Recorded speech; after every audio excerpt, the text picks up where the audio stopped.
Luke, man, welcome back. It's been, 3 years, I guess, at this point.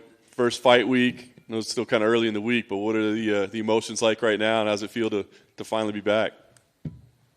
Feels right. Feels good. Gets better and better by the day. Definitely. I was nervous 3 weeks ago, maybe 2 weeks ago. Excuse me. Yeah, but no. Whoops. It's been a while. It's been a while. I feel like you can all hear me up here anyway, but yeah, I'm fighting a beast, no doubt. And I wanted that. I want a guy that scares me and gets me up in the morning.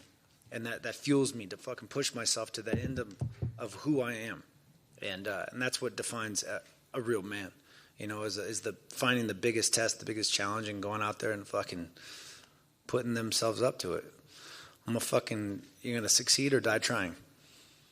Well, otherwise, no matter what, you're learning in the process, And, there were some moments in this training camp where it was long, man.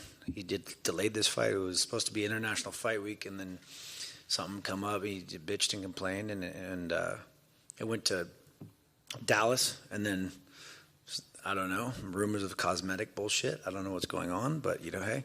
We're in August, and the UFC confirmed that this will be the last change. And, I like this opponent a lot. It put me right back into, the heat of it. You know me. I'm always going straight for the jugular. I've never been scared to do it, and I don't want to dance around. I'm not trying to do anything. Stay here longer than I have to. I want to go out there, and I want to try to fucking do this thing right.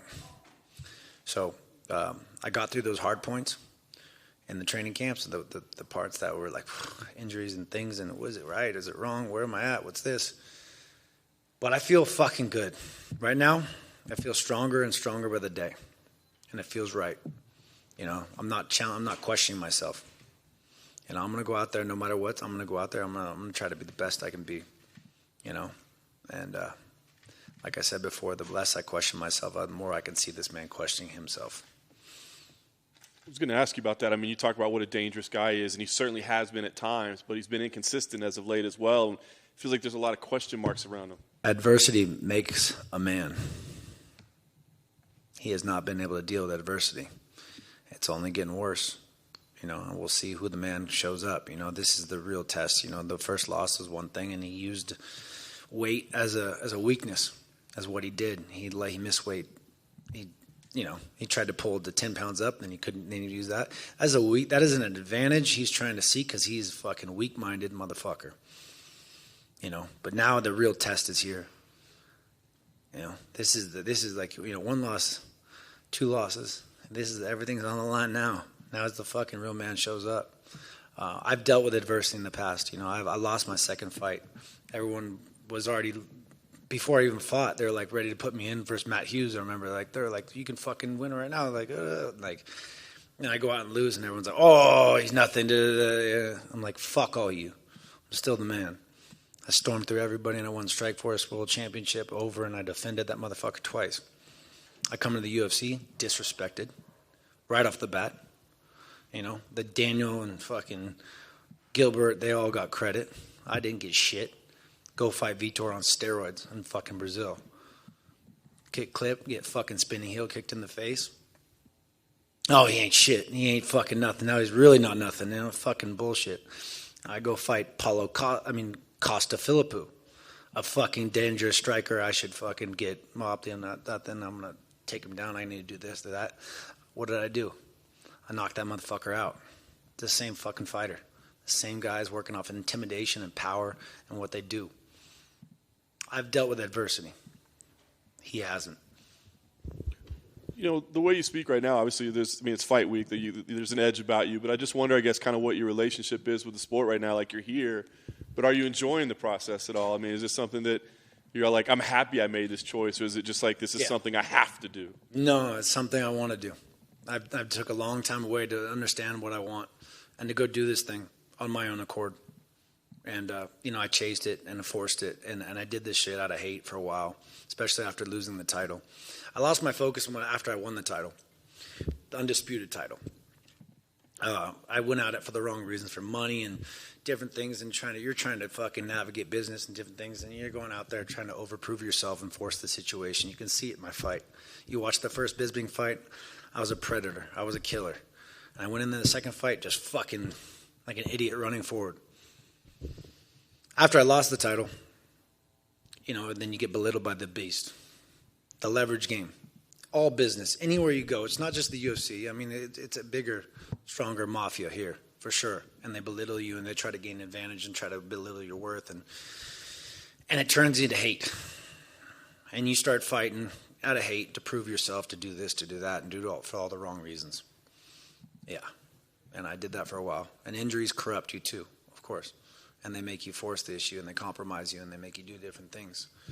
And I ran to Florida trying to figure it out, trying to force what's wrong, what's this, that's that. And you try to go, and you go in uncomfortable positions that's not you. And I was like, fuck, I lost my fucking love for the sport. And I got out of, going into 205 too, all these things, fighting Yoel and him missing weight and fucking, Yoel cheating son of a bitch and everything else he's doing too. The time away just gave me an understanding of learning about my body, really, learning what is health, and correcting everything. And that time I chose to go away and to live my life, because you get caught up in the beast that is the UFC, and you're always preparing for a fight, or you're recovering from a fight. There's a fight on the horizon. You can't go here. You can't go there. You can't go with your friends, your family. You can't do all this shit in life. And I was like, fuck, I want to go fucking live some life. And you don't even mature. You don't grow, because you're doing all this shit. And then you're like, oh, you got to go media, you got to do sponsorships, engagements, and you're caught up in a whirlwind of fucking just craziness. Is fucked up. So it was a chance for me to grow, mature, learn what I wanted to do next, give to the people. And then so many injuries and things that mounted, shoulders, and so having to really navigate the essence of health and what it is, and then obviously falling into COVID and wanting to go out and live my life, and then getting fucking shot down by COVID. So it's kind of fucked up. So I ended up drinking way too much, partying way too much, and doing the things like I think most of us did. Went off the fucking deep end. And I'm fucking living life and doing things, and then a lot of bad things happened in my life, and broke me down, and then I just kind of hit the wall, and I was like, I started to kind of train I started to train a bit, try to build it back, but I was still partying on the weekends and doing things, and you can't really build my body back to a place where I was like, okay, I could fight. And then something really, the abortion and all the bad shit happened, all the lies, and it was fucking hard, because when you think about having a kid, when you're ready to have it, and you're like, it was not like, it was a mistake, it wasn't like it was meant to be, but like once it happened, it was like, oh, okay, maybe I can do this and this, that, and it starts breeding lies, and the lifestyle it was not, can't bring people into lies, and it just week to week, it just got worse and worse, and so we had to pull the plug, and I believe we made the right decision, and I was just like, fuck, this all needs to fucking stop. I want to have a family one day, but I want to do it right, when it's healthy and when it's right, and I got to be a good position in my life, and my life was just going fucking down the wrong way, and I needed to get back in the gym, and I needed to get my health and do my thing, and so that started with sobriety, so 7 months now, about going strong and just really investing in health. I partnered with a biohacking team to get all my nutrition right, without getting just optimum levels of athleticism. And when you get your body right, when the vessel's right, the head gets right, and putting all those pieces into play, and my life started to come back together. Everything started to really pull back in all these different avenues of success and growth and places, and it came to me, and then being in there and feeling the energy with Perillo and Cheeto. There's no one more real than Perillo. Fucking guy took my world title. It's a small fucking world. I mean, who better to work with than the guy that knows my weaknesses, right? So fuck. Drawing inspiration from Cheeto too. Fucking guy's a little gangster. I love his energy, and you got to learn from the young bucks sometimes. There's always little things like, just running, the foundation, the balance, the fucking density in your legs. when you're fucking strong down low, it's like it just builds the foundation of what's upstairs. And the mind, and it's all out of you. You can stop at any time on the road and quit, or you can keep fucking going. And a lot of those things I pulled from that little motherfucker, and has strengthened me and put me back here. And my life is, learning what is health. Almost like what is it? What is health? Right? Health is wealth. Health is the ultimate luxury in life. If we're all out of health, we have nothing. So. Correcting. We're building tendencies and problems every day. Our circulation's going down. We're all fucking dying at a certain rate. If you're not pricking, you're poking, you're moving, you're trying to fight that, you're going to fall that much faster. So it's learning the corrective patterns of life and increasing circulation and decreasing inflammation and fucking getting all the toxicity out of your body. All these things which led to me to believe that I could fucking fight at the best. And so once I felt that, it was like, let's go test myself against the best. Let's go to AK. Let's go to fucking Florida. Let's go around here and let's fucking feel it out. Guess what? I still fucking got it. Nice. Last thing for me, Luke. I mean, the big moment, as you said, you got a dangerous guy, you're back. You want to win this fight. You want to fight for a title. But I'm just curious, this phase of your career, do you view this as like a long-term return to the sport? Like, you're fully back and you love it and you're in it? Or is this just like, come in, get gold, get out, prove the point? It's a 1-2 punch. 1-2 punch. That's it. I mean, this is it, man. I want to come. My last fight at middleweight was against Yoel Romero for the world title. And he missed weight by 3 pounds to gain an advantage. And God knows what else he was fucking doing. I'm here. I'm fighting one of the baddest motherfuckers. I get through him. What's next? If they don't give it to me, see ya. I don't need shit. That's why I can be the man I am today in front of you and say it like it is. And I see all you guys around here right now, and I see this motherfucker right here. You got to do your fucking homework. You fucking, this degenerate culture of fucking Barstool Sports and Full Send is that you got to do your homework. You can't approach Cheeto and give him a fucking Mexican mask about his culture. His culture, he's fucking Ecuadorian, motherfucker. Do your homework. It wasn't to do with his background. I was literally just in San Diego, bro. No, but you gave him a Mexican mask and you said, this is your culture. Like you're wrestling. You said something along those lines. I said it was a disrespect. It was a disrespect to him and where he's from. So it's about being a reporter.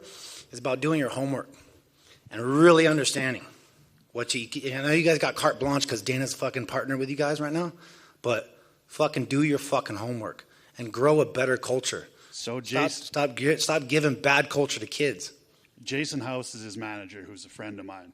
I had texted Jason before I did the interview. I said, hey, Jason, I went out, I picked up this thing from the market.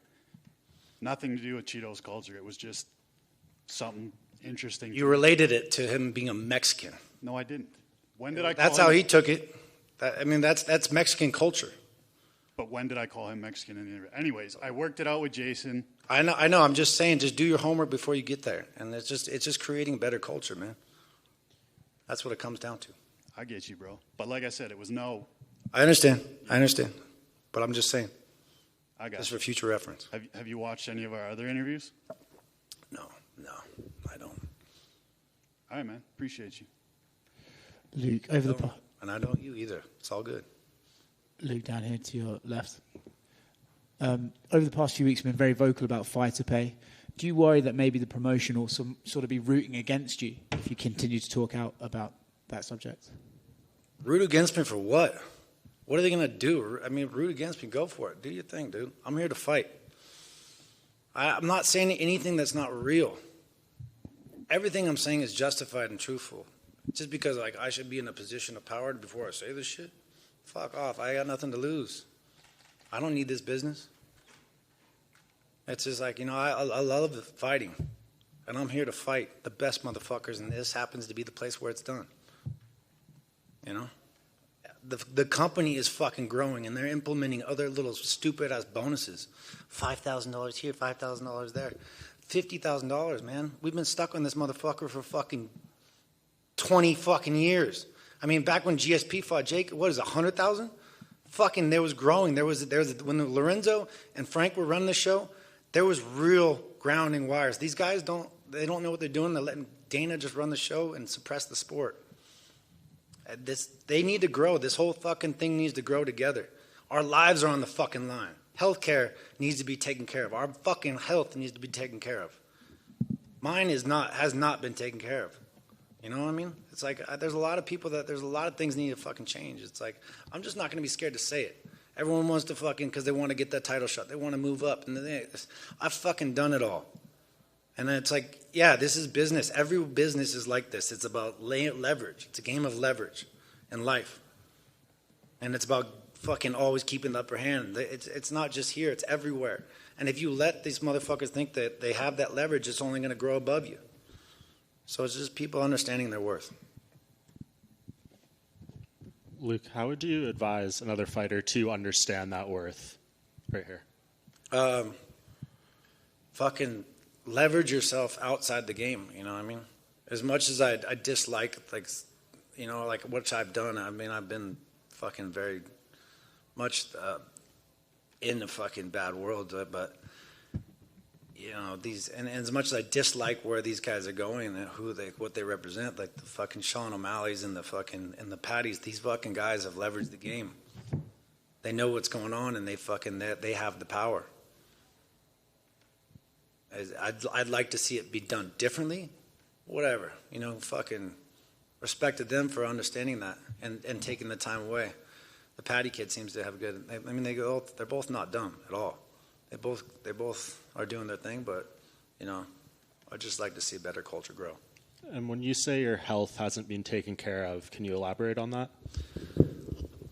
I don't need to. I mean, it's just things should be easier, you know what I mean? The insurance should be fucking year-round. It shouldn't be like, you know, it's like there should be real health. You know, the giant is growing, and it's like there's one thing that should be fucking paramount is our fighters' health, you know? And it's like all these things get played, and it's like we should have fucking health in every facet, you know, so we don't have to worry about shit. Because it's fucking our lives and our bodies are on the line every fucking time we step into that cage. And if we're not fucking protected, it's like, fuck, come on. Wake up. Agreed. And last thing, to bring it back to the fight, you said Paulo's weak-minded. It's been 3 years today since he won a fight, and that was a very close one against Yoel. Is it important for you in this fight to try to take that confidence, whatever he may have, away early in this fight? Yeah, 100%. You saw the recipe with what Israel did. You know, it's not forcing the issue, though. It's like I've done in the past, is trying to, like, the false sense of confidence. Like, you know, trying to intimidate right off the bat. It's kind of what, you know, Dominic Cruz went in. Right off the bat, he tried to come off, and it's not him. It showed weakness, you know, and Cheeto was, you know, was in his head already. So it's like, you know, assessing and attacking at the right time. But you got to show that man that you're the bigger man, you know. Like I said, adversity, he does not know how to deal with it. And if you intimidate, he's a man that fights off emotion and intimidation. And if you give him that, he's going to run with it. But yeah, I'm a dangerous striker from the outside. He's got to cross that line. He's got to get to the inside. He's got to get at me. And with that being said, if you cross that line, you misstep, you slip, you fall. Wrestling and grappling and all these things that there's a big fucking gap between me and him. And if he makes that step, this game is over. This fight is fucking over.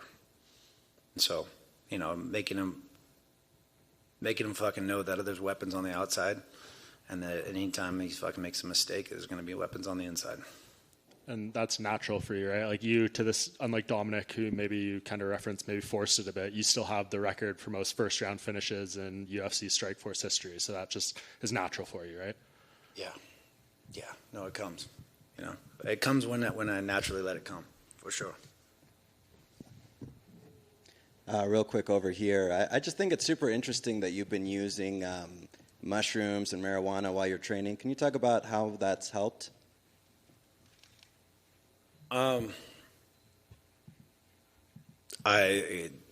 Mushrooms expand your thought process. They open up new neural pathways in your brain. Alcohol shuts your brain down. It closes. It puts holes in your fucking brain. Meek Mill put up a tweet a couple days ago. Read it. Fucking, I was happier. I was smarter. I was fucking, it's like you're late to the party, buddy. Yeah. Everything is a medicine until it's a poison too. Of course, everything can be abused and used in the wrong setting and the wrong, party atmosphere, all these things, But if you're doing it right and channeling and giving yourself perspective in life, the whole psychedelic community, the whole Timothy Leary project, Stanislav Grof, the world put out some fucking false studies because Big Pharma, there's no money in fucking curing people. It's about suppressing people. And people need to wake up. Now it's like Big Pharma's getting their hands in on fucking mushrooms, and then they're gonna, when they know that they've got the fucking market cornered, they're gonna allow the world and the public, because the world believes what the government fucking tells them. So, what gave you the idea to use it though for training? I mean, I've been playing with it since high school. Right. Okay. I'm from Santa Cruz, dude. Thanks. I'm fucking smoking bong hits and fucking. Yeah. But it's like life is it's a balance. As your body chemistry changes as you grow older and where you're at in stages, and so it's like you re-implement and implement, and so it's like different types of the game and how you use it. It all matters. So yeah, I mean it's feeling. It's all process. Everyone's got to try it. It's like life is science. You got to try things, test things. If they work for you, everyone's body chemistry is different. And yeah, try things, but don't abuse things. Everything is medicine until it's a poison. Luke, front row on your right. You alluded to earlier the process of how long it took to get here, kind of the delays and all that. Now you're fighting Saturday in a place that's having its first ever UFC pay-per-view.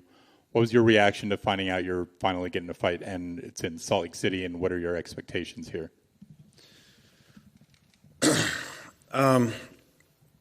Yeah, I mean, it's, I'm up at Park City, so it's fucking high. It's fucking hot. I'm excited to come here, man. It's a beautiful place and a long journey to be here. Like I said, I've put everything in life into play, and I feel like I've already won making it back here. And I got nothing to lose. That makes me very fucking dangerous. And then people like I had DC and RC, they asked me, RC, what I said, if you want this and you don't need this, like, what's going to get you up, in the fight when you get hurt, if you get knocked down? It's like, have you ever seen me fucking quit? I've never had a fucking, kids and things. I'm a fucking man. And I'm going against another man who's trying to take my fucking soul. Say, I've been caught. I've lost fights, but I've never fucking quit. No one has outbested me. And, I'm excited to go out there and fucking fight and just put it on the fucking line. Paulo, he's a fucking quitter. And just as a quick follow-up to that, Utah's a place that used to be kind of a hotbed for producing MMA talent, sending guys to the UFC. Out of 700 fighters signed to the company now, one is from Utah. He's not on the card this weekend. How can an event like this kind of maybe spur MMA growth in a community such as this? I hope so. You guys pay for it, right? I think that there was a big budget here to bring the UFC here. I'm pretty sure, right? I think MMA is growing everywhere around the world, and I think this should spark some inspiration for the kids for sure. To maybe growing. You need schools, you need different things, and so I'm curious. I heard the last one was empty, and we put it on a holiday, so hopefully there's some people in the arena. Luke, over here. I'm just curious. I saw you over at the Pit with Ramsey Nijam and Dominico Salas, two local MMA fighters, big OGs in the fight game. I'm curious how you got to know them and how all of you kind of met up to train together. Ramsey was he's always around. My buddy Tariq Azim, who's in my corner, my brother from another mother. They were up in the Bay Area, working, and I was always going up. I'm always looking for the best guys around, and so me and Jake Shields, and Gilbert Melendez, we all used to work together back in the Strikeforce days. They'd come to us, and we'd go up to them, and I met Chark, and so it's just like, the Bay Area strength, we just kind of all grew together. So, and that other kid too is pretty funny. He's a classic. I saw him last night. He was just doing some he's a big boy, throwing some spinning shit. I love that. But good people, and I think that could be a start, of some people that could to grow, It's got to start somewhere. Good to go. Let's do it, guys.